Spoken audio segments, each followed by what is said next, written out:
Your dog is staring at you right now, not because it's hungry, not because it needs to go outside.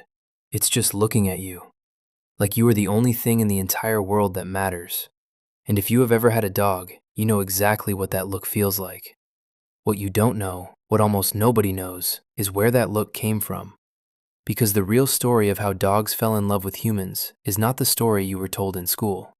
It didn't start with a brave hunter taming a wild wolf. It didn't start with kindness or intelligence or some special human gift for connecting with animals. It started with garbage. 40,000 years ago, modern humans were spreading across Europe and Asia. We were hunters, small groups, temporary camps. We ate, we slept, we moved on. And when we left something behind. Bones, scraps, the remains of whatever we killed and didn't finish. A pile of refuse at the edge of every human settlement. To us, it was nothing. To a hungry wolf on the edge of its pack, it was survival. Here is what you need to understand about wild wolves. They are terrified of humans. Every single one of them. Not as a choice, as biology. Fear of the unknown keeps predators alive. But in every wolf pack, there are a few individuals born slightly differently, slightly less afraid. Not brave, not special, not smarter than the rest. Just a little less scared. And 40,000 years ago, those wolves did something no wolf had ever done before. They got closer. Not to the humans, not to the fire, to the pile of bones at the edge of the camp. They ate, they survived.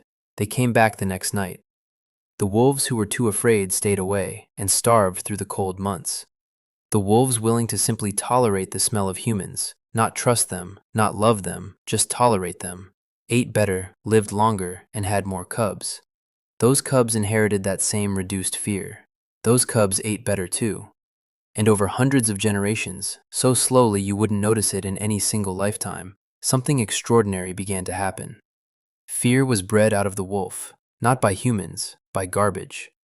In 1959, a Russian geneticist named Dmitry Belyaev decided to test this exact idea. He took a population of wild silver foxes and began a breeding experiment. One rule only: breed only the foxes that showed the least fear of humans. Nothing else. No selecting for intelligence, no selecting for appearance or speed or size, just tameness. Within 10 generations, roughly 20 years, something completely unexpected happened. The foxes began to change, not just their behavior, their bodies. Their ears went floppy, their tails began to curl upward, their coats developed patches and spots that wild foxes never have. They started to bark. They began running toward humans with their tails wagging. They were, by almost every measure, dogs. Belyaev had done in 20 years what nature took thousands of years to do. And he had proved something that changed everything we thought we understood about domestication. When you select for one thing, the willingness to be near humans, everything else follows automatically. The floppy ears, the wagging tail, the spotted coat, the eyes that look at you like you are the whole world. It is all one biological package. And it started in the wild, not with human intention, not with human kindness. It started with garbage. But here is where the story becomes genuinely strange. In 2017, researchers at Princeton University were studying the DNA of dogs when they found something unexpected: a mutation.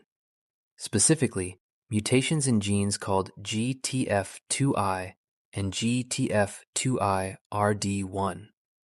Now, those names mean nothing to most people. But what those genes do, that means everything. When these same genes are mutated in humans, they cause a condition called Williams syndrome. People born with Williams syndrome are neurologically incapable of social fear. They are extraordinarily trusting, friendly to everyone they meet, biologically unable to perceive a stranger as a threat. In most contexts, this would be considered a disorder. In the context of a wolf approaching a human camp 40,000 years ago, it was the single trait that changed the course of natural history. Because dogs carry this same mutation, permanently, in every single dog alive on Earth today. Your dog is not choosing to trust you. Your dog is biologically incapable of not trusting you. Its brain, shaped by 40,000 years of garbage heaps and campfire edges and slow, terrifying proximity, evolved to remove the very possibility of fear toward humans. And here is the part that should stop you completely. Humans, compared to our closest primate relatives, also carry a milder version of this same genetic shift. We are, as primates go, unusually open to forming bonds outside our immediate family, unusually willing to trust strangers, unusually capable of love that crosses bloodlines entirely. Dogs didn't just evolve toward us, we were already halfway there. Two species, both with something slightly broken in the same gene, moving toward each other across 40,000 years of darkness and fire and cold. Now here is what nobody tells you. The wolves that started this were not the alphas. They were not the strongest or the most dominant members of their pack. The alphas stayed away from humans. They had status, they had food, they didn't need to take the risk. The wolves that first approached human camps were the lowest-ranking animals in the pack, the ones pushed to the edges, the ones who were hungry enough and desperate enough to try something no wolf had ever tried before. They were, in the cruelest sense of the word, outcasts. And the humans they first approached? Probably not the strong hunters either. Archaeologists believe the earliest human-wolf bonds formed around the elderly, the weak, and those living at the margins of their groups. The people who could benefit most from an early warning system.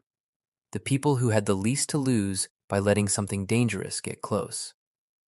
The greatest relationship in the history of two species on Earth began not with strength, but with desperation. Two outcasts at the edge of the world, finding each other by accident, held together at first by nothing more than scraps. Your dog has probably been looking at you this whole time, and when it looks at you with those eyes, that complete, unconditional, slightly embarrassing devotion, you are seeing the final result of 40,000 years of a very slow, very strange, and very unglamorous love story. Every generation, the fear got a little smaller, and the trust got a little bigger. Until one day, some ancestor of your dog looked at some ancestor of you, and for the first time in 40,000 years of creeping closer, wasn't afraid anymore.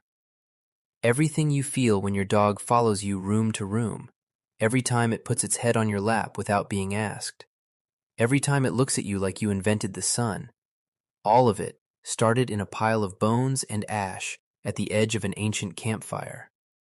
And somehow, despite everything, that makes it feel more real, not less.